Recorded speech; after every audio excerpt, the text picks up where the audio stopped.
حضرت جنید بغدادی ارشاد فرماتے ہیں بس یہی بات، العبودیت ترک الاشتغال، عبودیت یہ ہے کہ دنیا کا ہر کام چھوڑ دو، والاشتغال بالشغل الذی هو اصل الفراغ، اور اس کام میں لگ جاؤ جو کام اصل فراغت ہے۔ دنیا کا ہر کام چھوڑ دو اور اس کام میں لگ جاؤ جو اصل فراغت ہے۔ سبحان اللہ۔ میرے بھائی ان کے پیر تھے حضرت سیدی سقطی، ایک رات عبادت کر رہے ہیں، اللہ کا ذکر کر رہے ہیں، آدمی جب تھک جاتا ہے تو پاؤں پھیلاتا ہے نا، تو پاؤں پھیلا دیا تو غیب سے آواز آئی، سری سکتی، کیا بادشاہوں کے دربار میں اس طرح بیٹھا جاتا ہے؟ کیا بادشاہوں کے دربار میں اس طرح بیٹھا جاتا ہے؟ تو جنید بغدادی فرماتے ہیں کہ 90 سال تک میں نے کبھی بھی ان کو پاؤں پھیلا کے بیٹھا ہوا نہیں دیکھا۔ 90 سال تک میں نے ان کو کبھی پاؤں پھیلا کر بیٹھا ہوا نہیں دیکھا۔ غیب سے اشارہ مل چکا تھا، سری سکتی، بادشاہوں کے دربار میں کیا اسی طرح بیٹھا جاتا ہے؟ میرے بھائیو، ڈاکٹر اقبال کہتے ہیں خلوت میں خودی ہوتی ہے دلگیر و لیکن خلوت نہیں اب دیر و حرم میں بھی میسر۔ خلوت میں خودی ہوتی ہے دلگیر و لیکن خلوت نہیں اب دیر و حرم میں بھی میسر۔ مدرسے میں بھی خلوت نہیں، مسجدوں میں بھی خلوت نہیں، دکانوں میں بھی خلوت نہیں، جہاں بیٹھے ایک دوسرے کے شکوہ شکایت۔ ہم بیٹھے ہیں مولانا سلیم کی شکایت کر رہے ہیں، مولانا سلیم بیٹھے ہیں مولانا قیام صاحب کی شکایت ہو رہی ہے۔ میرے بھائیوں، یہ جو شکوہ شکایت ہے یہ ایک دوسرے کی نیکیوں کو برباد کرنے کا ذریعہ ہے۔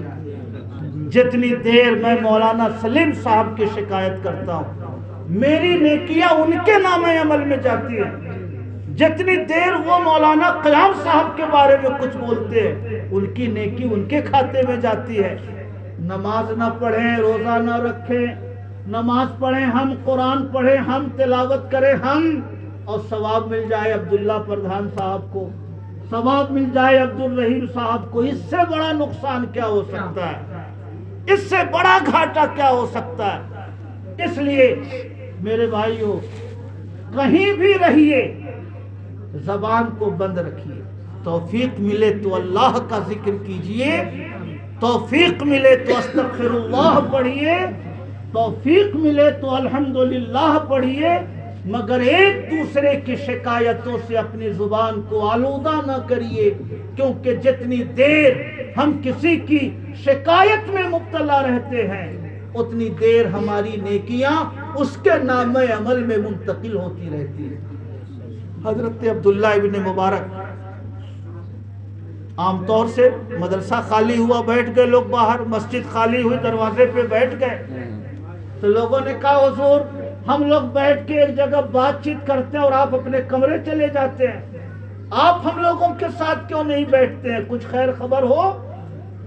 کہا سنو، تم لوگ بیٹھ کر ایک دوسرے کی غیبت کرتے ہو، ایک دوسرے کو نیکیاں اپنی تقسیم کرتے ہو، اس لیے میں تمہاری مجلسوں میں بیٹھ کر اپنی نیکیاں ضائع نہیں کرنا چاہتا، میں صحابہ کے ساتھ جا کے بیٹھ جاتا ہوں، تابعین کے ساتھ جا کر بیٹھ جاتا ہوں، میں ان کی کتابیں پڑھتا ہوں، اور میں کتاب کے اوراق میں صحابہ کی زندگی کو پڑھتا ہوں، ان کے دستور حیات کو پڑھتا ہوں، اس لیے میں تمہارے ساتھ نہیں بیٹھتا، میں گھر جا کر صحابہ کے ساتھ بیٹھ جاتا ہوں۔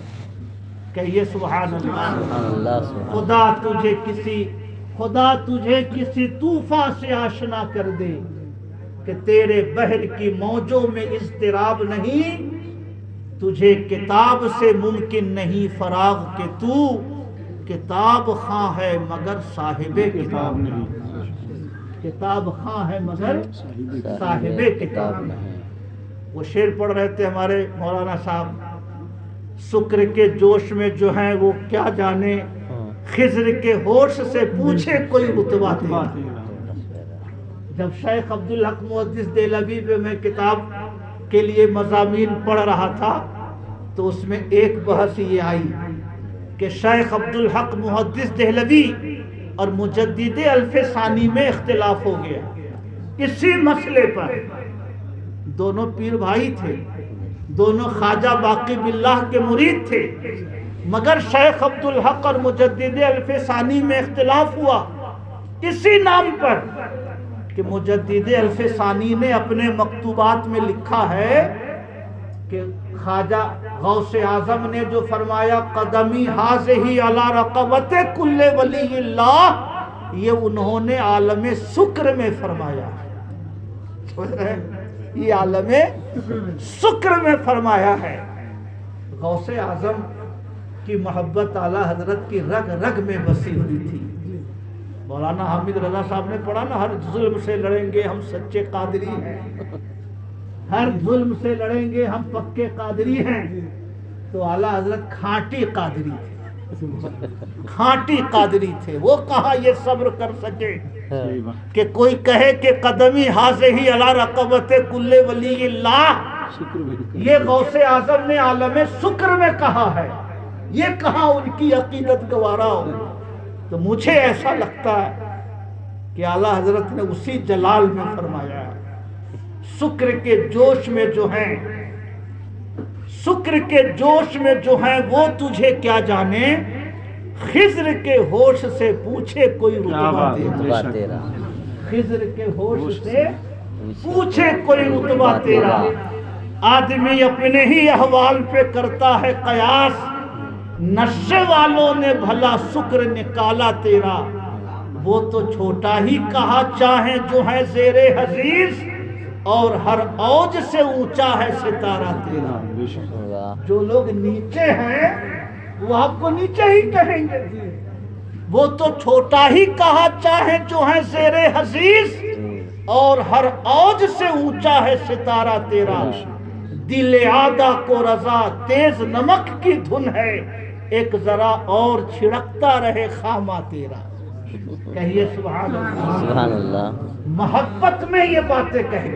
اعلیٰ حضرت کی عقیدت اس کو برداشت نہ کر سکی, ورنہ مجدد الف ثانی بلا اختلاف پورے ہندوستان نہیں پوری دنیا کے بڑے مجدد ہیں, اور ان کو مجدد الف ثانی کہا جاتا ہے.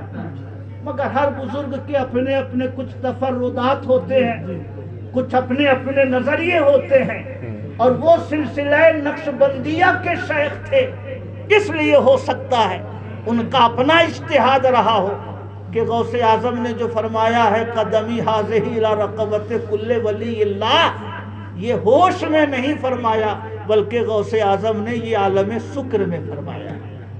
سمجھ رہے ہیں میرے بھائی؟ الحمدللہ ہم لوگ پکے قادری ہیں, اور قادریوں کے بارے میں, غوث اعظم کے بارے میں ملا جامی فرماتے ہیں گویم ز کمال توچے غوث الثقلینا, اے آل نبی آل حسن آل حسینہ, سر بر قدمت ہما دادند و گفتن تاللہ لقد آثرک اللہ علینا. اے غوث الثقلین, آپ کی شان کے بارے میں میں کیا کہوں, اے آل نبی آل حسن آل حسین آپ کے بارے میں کیا کہوں. دنیا کے تمام بزرگوں نے اپنا سر آپ کے قدم پہ رکھ دیا اور سب نے کہا تاللہ لقد آثرک اللہ علینا, اللہ کی قسم اللہ نے آپ کو ہم لوگوں کے اوپر ترجیح بخشی, اللہ نے ہم لوگوں پر آپ کو اونچا کیا ہے. سر بر قدمت ہما نہادند و گفتن تاللہ لقد آثرک اللہ علینا. تو اللہ رب العزت اس مجلس کو قبول فرمائے. حاجی حبیب صاحب کے اعمال خیر کو اللہ پاک قبول فرما کر انہیں جنت الفردوس میں جگہ عطا فرمائے, اور ہم سب لوگوں کو غوث اعظم کی سچی غلامی عطا فرمائے. جو تجارت سے جڑے ہیں انہیں بھی, جو خدمت دین سے جڑے ہیں انہیں بھی, جو خدمت علم و علماء سے جڑے ہیں انہیں بھی اللہ پاک ہم گنہگاروں کو بھی اچھی نیت اور حسن نیت کی توفیق عطا فرمائے۔ بزرگوں نے فرمایا ہے رب عمل صغیر تکبرہ النیہ ورب عمل کبیر تسخرہ النیہ، بہت چھوٹے چھوٹے عمل نیتوں سے بڑے بن جاتے ہیں اور بڑے بڑے عمل نیتوں کی وجہ سے چھوٹے ہو جاتے ہیں۔ حضرت منصور ابن عامر لکھا ہے کہ خواب میں کسی نے دیکھا ان کو انتقال کے بعد، منصور ابن عامر یا منصور ابن یاسر۔ اللہ تعالیٰ نے پوچھا کیا لے کے آئے میرے لیے؟ کہا مولا تیرے لیے میں 30 حج لے کر آیا ہوں۔ تو اللہ تعالیٰ نے فرمایا نہیں، تمہارے حج میں فلاں فلاں عیب تھا، میں اسے قبول نہیں کرتا ہوں۔ کیا لے کے آئے ہو؟ کہا مولا تیرے لیے 900 ختم قرآن لے کے آیا ہوں۔ کہا تمہاری تلاوت میں یہ عیب تھا، یہ نقص تھا۔ نقص کا مطلب تلاوت میں کیا نقص ہوگا، نیت میں نقص تھا، میں اسے قبول نہیں کرتا ہوں۔ ساری نیکیاں پیش کر دی، اخیر میں فرمایا مولا میں تیری بارگاہ میں تجھی کو لے کے آیا ہوں۔ تو اللہ تعالیٰ نے فرمایا یہ میں نے تمہاری نیکی قبول کر لی اور میں نے تم کو بخش دیا۔ سبحان اللہ، سبحان ہے کیا ہونا ہے، پاؤں افگار ہے کیا ہونا ہے، روشنی کی ہمیں عادت اور گھر تیرہ و تار ہے کیا ہونا ہے، چھپ کے لوگوں سے کیے جس کے گناہ وہ خبردار ہے کیا ہونا ہے، مگر اخیر میں کیا فرماتے ہیں، کیوں رضا اڑتے ہو ہنستے اٹھو جب وہ غفار ہے کیا ہونا ہے، کیوں رضا اڑتے ہو ہنستے اٹھو جب وہ غفار ہے کیا ہونا ہے۔ اللہ پاک ہم سب کو توفیق خیر دے اور اس مجلس کو اپنے کرم سے قبول فرمائے۔ وما علینا الا البلاغ۔ السلام علیکم ورحمۃ اللہ وبرکاتہ۔